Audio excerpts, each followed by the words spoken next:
to my channel, or welcome back to my channel if you're new here. My name is Kat, and I haven't filmed a video in so long. Depression. But anyway, I know that one of the last videos I filmed was actually a to be read for the month. I think it was like for July maybe. So I thought I would film another one of these videos in this month, actually follow up on it. What a concept. Also, I'm sorry about the audio on this. I have a new camera, which I'm really excited about, and I bought a microphone for it, but I keep buying the wrong adapters somehow. I can't connect it, so bear with me on that one. October is one of my favorite months, and I have some fun reads that I think will be fun, and I wanted to share them with you. There's some thrillers and some darker stuff and one vampire book. So without more of me talking, let's just get into this. All right, we're back with my coffee. And my kitty.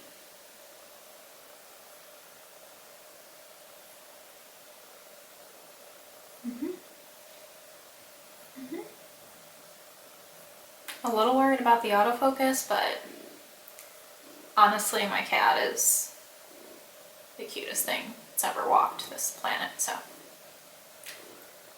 it's okay. Anyway, let's get into the books. So, I got them all on my shelf over here, so I can just grab them as we go.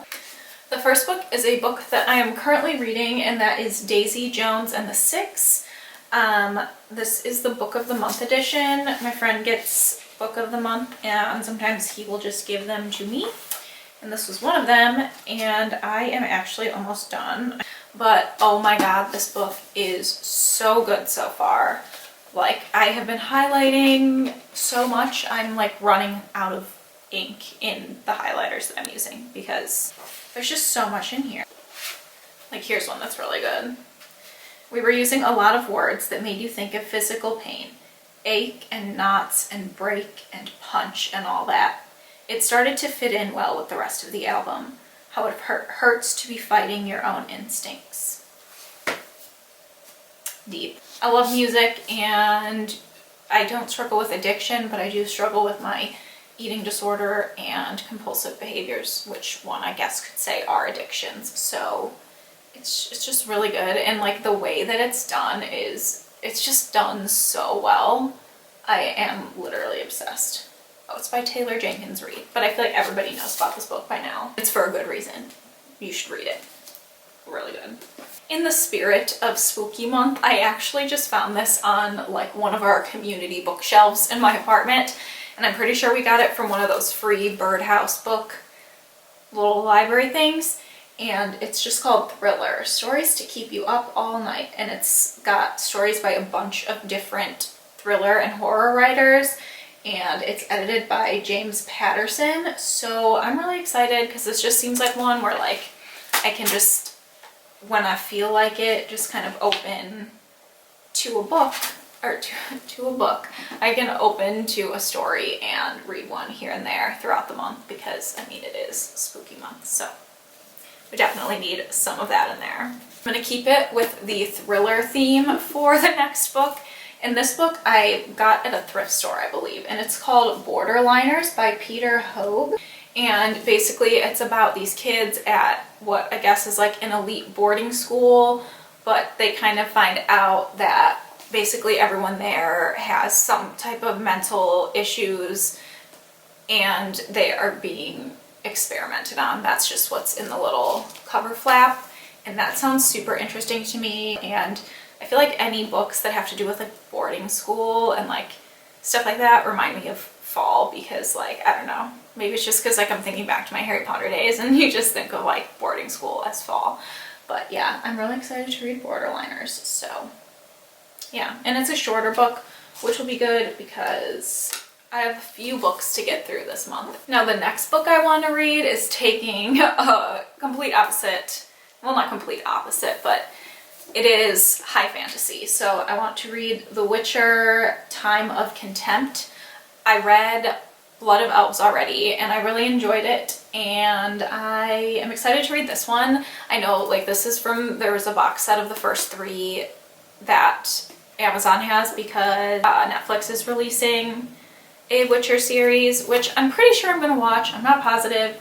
I do like playing the video games. It's just the game is really hard, and I like the story, so I figured I could just read the book instead. The world building is just so good in these books, and I mean, it's definitely like a male writing about females, so there are like a lot of scenes with like boobies talking and stuff, like whatever, but I'll deal with it. The story's really good, the world building's really good, at least it was in the first one, so I'm definitely gonna keep reading, and I want to read the second one. And high fantasy also just reminds me of like fall, because you're kind of like, I don't know, they're in the forest a lot and they're running around in the wilderness, and that reminds me of fall. Now this next one I'm going to read, this one's called Time's Convert. It's by Deborah Harkness. She wrote the A Discovery of Witches, that trilogy. I haven't read it, but I heard it's really good.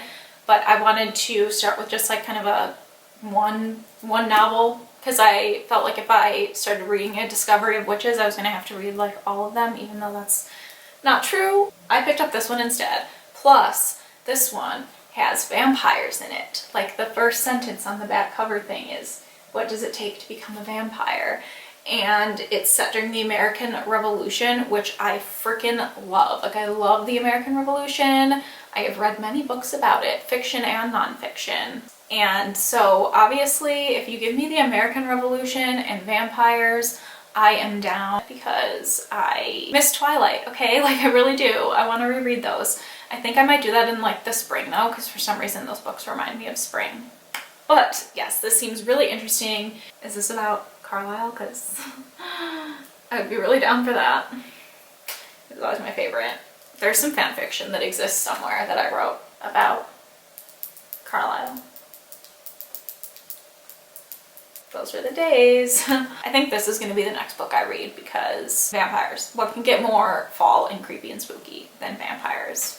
Not a lot, let me tell you. All right, I'm feeling really ambitious clearly, because I have 2 more books, but they're both relatively short. So the first one is The Perks of Being a Wallflower, which was popular, I know, like a few years back, and there was like the movie, and that was probably like 7 years ago now, but I am old, so feels like it's been like 3. And I just finished a book called Juliet the Maniac, which I don't have with me, or I would show it to you. It's very good. There are definitely triggers in it, like triggers for certain things, but whatever. But it's about a girl with mental health struggles who goes to a boarding school, and I really enjoyed it.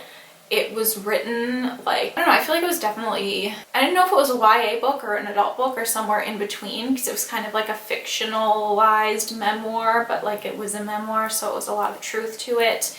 And I thought the voice was super honest, and it was just so good. So I highly recommend you guys read that one. So good, especially if you ever struggled with like mental health stuff. So when I saw this in the little birdhouse thing, I grabbed it because kind of goes along with that. I really wanted to read it because I enjoyed the movie and I never read the book, so I figured, hey, it's free, I might as well read it. So this is in my list. And finally, the last book in my October to be read is The Plague by Camus. I really like Camus.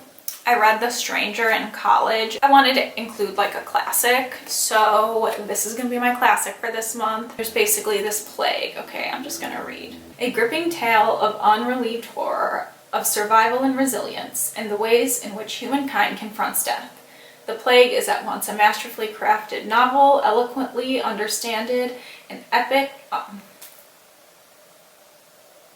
eloquently understated and epic in scope, and a parable of ageless moral resonance profoundly relevant to our times. In Oran, a coastal town in North Africa, the plague begins as a series of portents, unheeded by the people. It gradually becomes an omnipresent reality, obliterating all traces of the past and driving its victims to almost unearthly extremes of suffering, madness, and compassion. I am down. Like, I I really like Camus.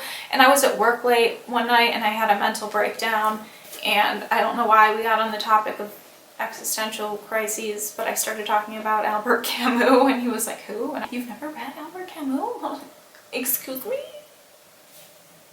So I figured I'd read another one. So here we are. So that is it for my October to be read. It's pretty ambitious. I probably won't get to everything, but I don't know. Fall really puts me in the mood to read because I love sitting by the window. We have some nice picture windows and I like reading. Maybe I'll do some read with me vlogs. I don't know. I just really want to change it up on my channel. I want to do like a lot of different content. I want to do lifestyle, fashion, recovery, and books. And I have been writing more as well. So I'm going to link my Tumblr down below. It is where I post some of my writing. Anyways, you guys, thank you so much for watching. Please subscribe if you haven't already. My name is Kat and this is Cat and Mouse. I'm gonna go and drink my coffee and read. So I'll see you guys in my next video.